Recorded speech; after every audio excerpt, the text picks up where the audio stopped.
আরব আমিরাতের বিপক্ষে লজ্জাজনকভাবে সিরিজ হেরে গেছে বাংলাদেশ। আর বাংলাদেশকে লজ্জায় ফেলে দিয়ে আরব আমিরাত শুধু সিরিজ হারিয়ে চুপ থাকেনি, বাংলাদেশকে নিয়ে ব্যঙ্গ করে সেলিব্রেশনও করেছে তারা।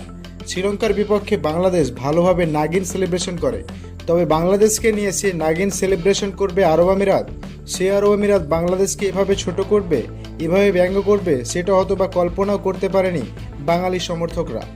2-1 ব্যবধানে সিরিজ জয়ের পর আরব আমিরাতের অধিনায়ক মোহাম্মদ ওয়াসিম যখন ট্রফি নিয়ে সেলিব্রেশন করতে যান, ঠিক তখনই এই ক্রিকেটারকে লক্ষ্য করুন, তিনি ছবি তুলতে গিয়ে নাগিন পোস্ট দিয়েছেন।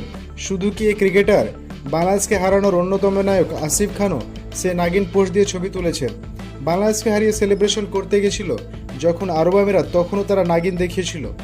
যে বিষয়টি আলোচনার বাইরে থেকে গেছে, কেননা এই বিষয় নিয়ে আলোচনা করতে গেলে বাংলাদেশকে আরও বেশি লজ্জা পেতে হবে।